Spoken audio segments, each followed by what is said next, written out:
Salut mes gâtés, nouvelle vidéo aujourd'hui pour une petite mise au point entre vous et moi sur les tirages de cartes. Voilà, je suis sur des groupes de cartomancie, de tirage, notamment pour l'oracle de G. Et je vois tous les jours, des tirages vraiment... Il y a de quoi se poser des questions en fait. Parce que déjà, il y a tous ceux qui tirent les cartes tous les jours pour eux-mêmes. À chaque fois qu'ils ont quelque chose dans leur vie qui diffère de leur habitude, ils tirent les cartes. C'est-à-dire que je vois des nanas qui ont un retard de menstruation de 1 jour, elles se tirent les cartes pour savoir si elles sont enceintes. Aucun intérêt. Ça n'a aucun intérêt. Je veux dire, dans la vie, il y a des choses qui ne sont pas gravées dans la pierre, notamment pour nous les femmes. Donc, un retard de règles ne doit pas entraîner un tirage de cartes. Je veux dire, pour ça, il y a des tests de grossesse qui sont bien plus fiables que les cartes. Parce qu'en fait, le truc, c'est qu'en faisant ça, vous demandez au jeu de vous confirmer ou de vous infirmer quelque chose que vous savez déjà puisque c'est en vous. Alors quand je dis c'est en vous, c'est pas le fait d'être enceinte qui est en vous, bien sûr, c'est le fait de connaître la réponse.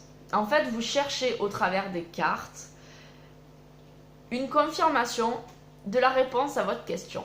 C'est-à-dire que vous avez une question que vous pouvez poser à haute voix qui est par exemple, suis-je enceinte? Je suis en retard, j'ai du retard dans mes règles. Suis-je enceinte? Vous savez inconsciemment que vous ne l'êtes pas. Parce que pour plein diverses raisons de ce qui s'est passé dans le mois précédent, vous savez que vous ne l'êtes pas parce que en plus peut-être que vous avez régulièrement du retard ou des choses comme ça. Donc vous savez que vous ne l'êtes pas. Mais votre ego, votre conscient, lui, a envie. Ça fait longtemps que vous attendez d'avoir un bébé, donc vous avez envie. Donc vous allez faire les cartes. Et en fait, vous allez tomber bien souvent sur un jeu négatif qui dit que vous n'êtes pas enceinte. Ou que oui, vous allez être enceinte plus tard. Mais du coup, vous ne comprenez pas. Et vous cherchez absolument des réponses positives à ce que vous aimeriez. Donc il faut bien comprendre une chose. C'est que les cartes ne sont pas là pour vous confirmer. Si vous avez besoin de soutien, appelez vos copines, appelez votre maman, appelez votre chérie, appelez qui vous voulez. Mais c'est pas les cartes qui sont là pour vous réconforter. Les cartes sont là pour vous donner une idée de ce qui va se passer demain. Donc c'est sûr que bien souvent sur les groupes, je vois des personnes qui disent mais donc pour en revenir à la grossesse, suis-je enceinte? Je comprends pas. Puis en plus vous sortez pas les bonnes cartes. Au lieu de sortir le couple, vous sortez la cigogne. Donc forcément vous demandez au jeu de vous parler de quelque chose qui peut-être va se passer dans 3 ans. Mais comme vous avez un retard de règles, vous pensez que c'est maintenant. Donc bref, tout se mélange. Essayez de faire des tirages le plus simple en prenant les cartes les plus globales. La grossesse, elle n'arrive pas seule. Nous ne sommes pas Marie-Madeleine. Très rares sont les cas, très certainement, d'enfants conçus sans avoir eu un rapport en couple. Donc, sortez la carte du couple. Il faut être 2 pour faire un enfant. Dans tous les cas. Donc, sortez le couple. Si un enfant doit naître, il faut sortir le couple et pas la cigogne. Ou peut-être même le foyer, parce que vous allez peut-être agrandir votre foyer. Donc je vous conseille de faire à ce compte-là 2 tirages. Le couple et le foyer, pour voir si dans votre couple il y a la naissance qui ressort, et aussi dans votre foyer. Puisque le bébé, vous allez généralement le ramener dans votre maison. Donc ça va faire du changement au sein du foyer. Pour savoir si un homme est amoureux ou une femme est amoureuse de vous, toujours pareil, le couple. Ne sortez pas la carte de l'homme parce que peut-être que vous avez des œillères, vous voyez un homme qui vous plaît et vous, dans votre tête, vous pensez que est-ce que la relation va être possible avec cet homme-là? Mais peut-être qu'à côté de vous, il y a votre meilleur ami qui est amoureux de vous depuis des années et vous n'avez pas encore enlevé vos œillères pour vous rendre compte que c'est lui l'homme idéal, et le jeu, lui, va vous parler de votre ami.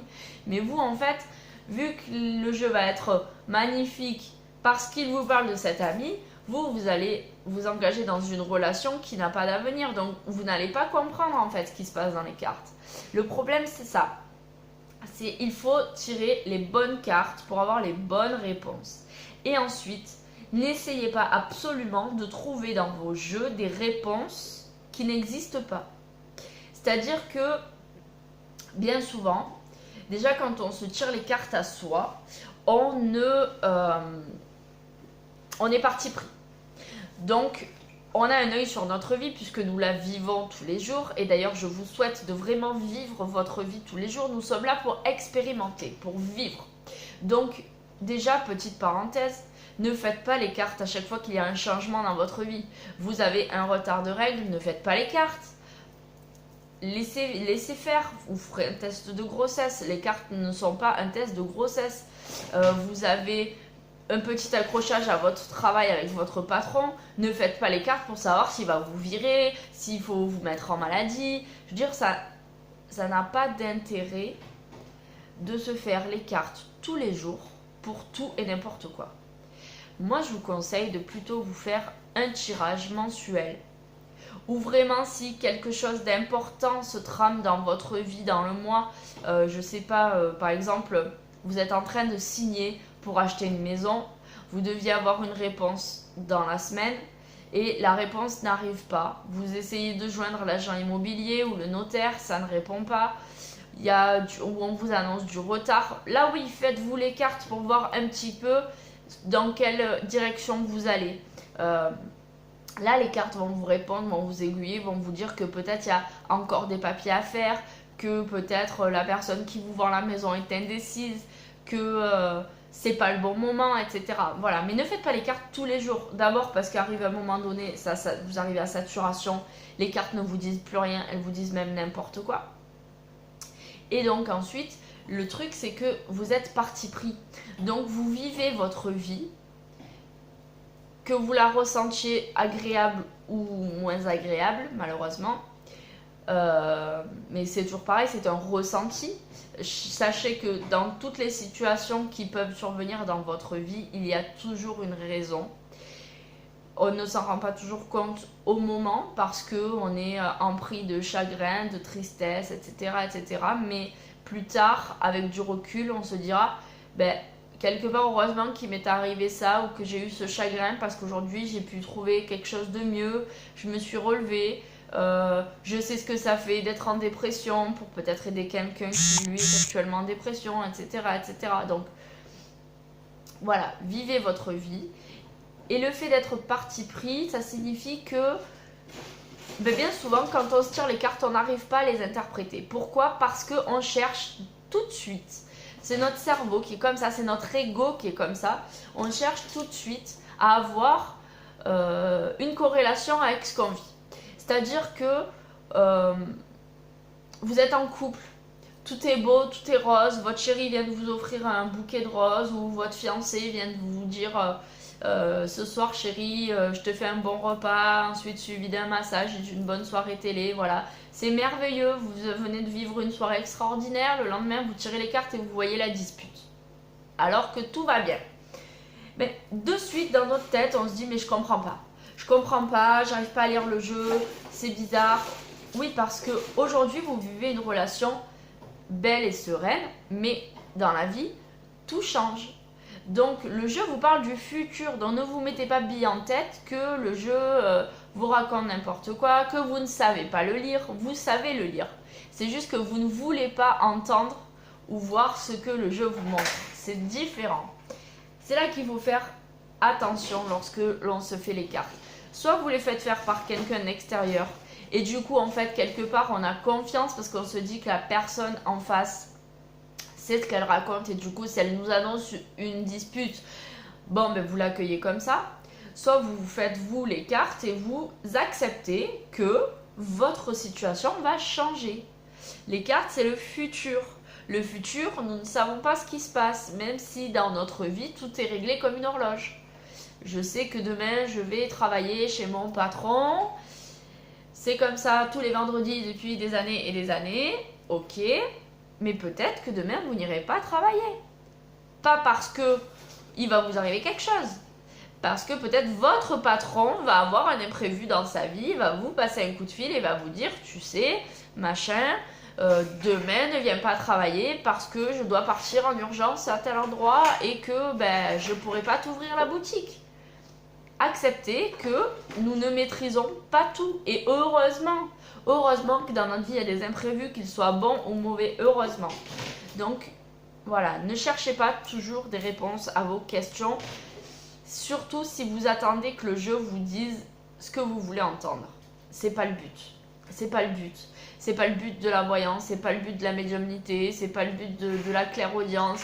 Voilà, nos protecteurs, nos anges, nos gardiens, nos guides ne sont pas là pour nous dire ce que nous voulons entendre. Ils sont là pour nous aider, pour nous guider.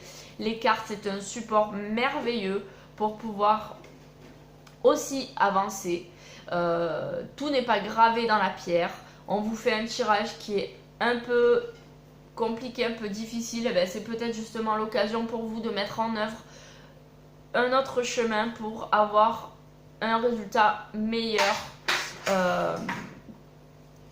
Tout n'est pas non plus figé, c'est-à-dire que si vous êtes en train d'acheter une maison et que dans les cartes ça vous confirme ou ça vous dit que vous n'allez pas signer l'achat de cette maison, cela ne va pas dire que vous n'allez jamais être propriétaire. Cela veut dire que ce n'est pas le bon moment, ce n'est pas la bonne maison, ce n'est pas voilà, plein de choses qui rentrent en compte. Sachez que même si nous devons vivre notre propre vie, nous faisons partie d'un ensemble.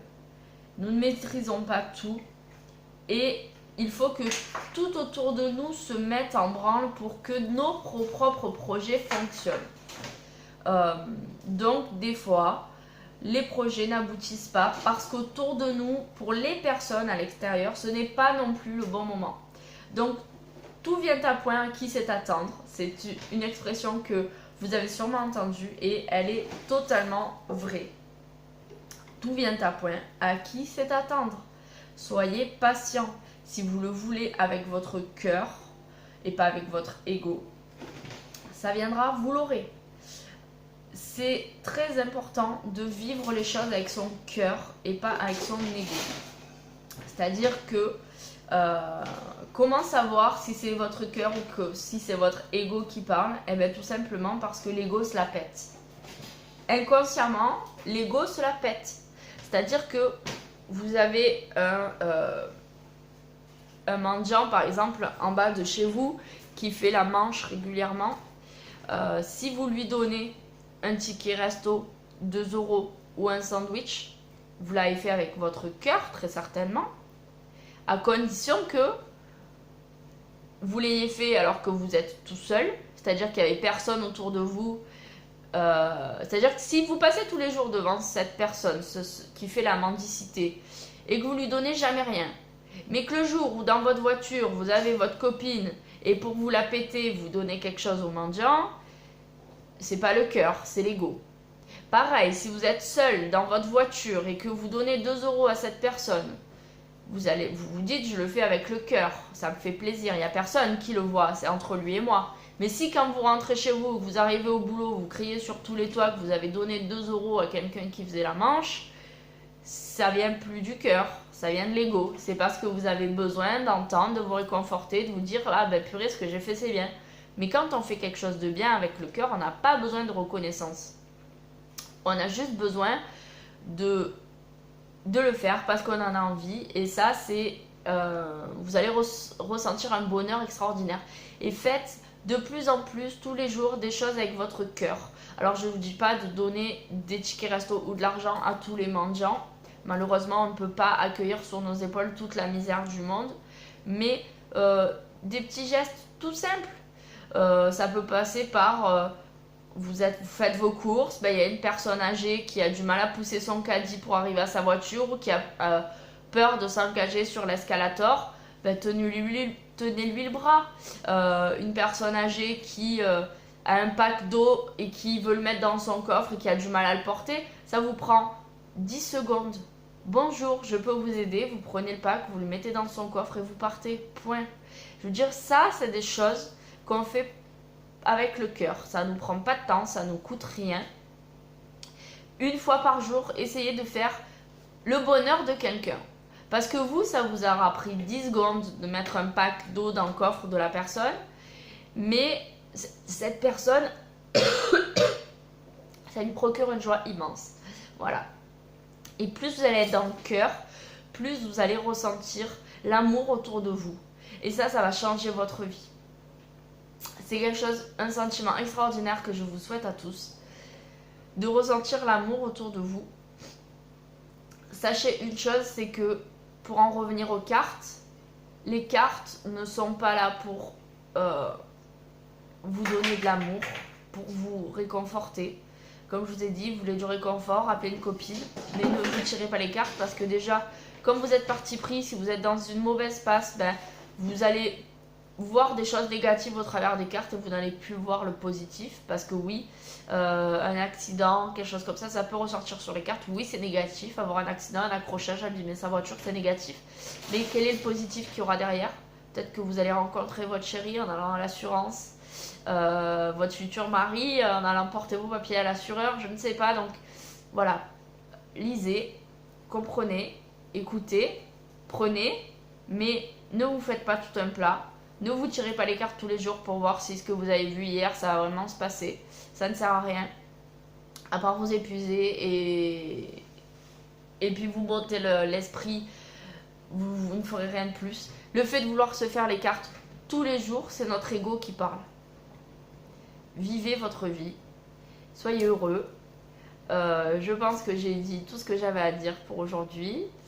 En tout cas pour cette petite mise au point. J'espère que vous aurez compris mon message. C'est très important. Arrêtez aussi d'aller sur les groupes de tirage de cartes pour montrer vos jeux afin que tout le monde interprète. Parce que chacun a sa façon de penser aussi. C'est-à-dire que si pour vous, par exemple, je prends l'oracle de G. Si pour vous, cette carte, c'est pour vous, c'est comme ça, c'est gravé dans la pierre.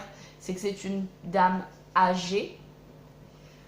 Ne vous attendez pas à ce que en mettant cette photo là sur un groupe, on vous dise que c'est une dame âgée, parce que c'est pour d'autres personnes c'est autre chose. C'est-à-dire que c'est aussi quelqu'un de plus âgé que vous.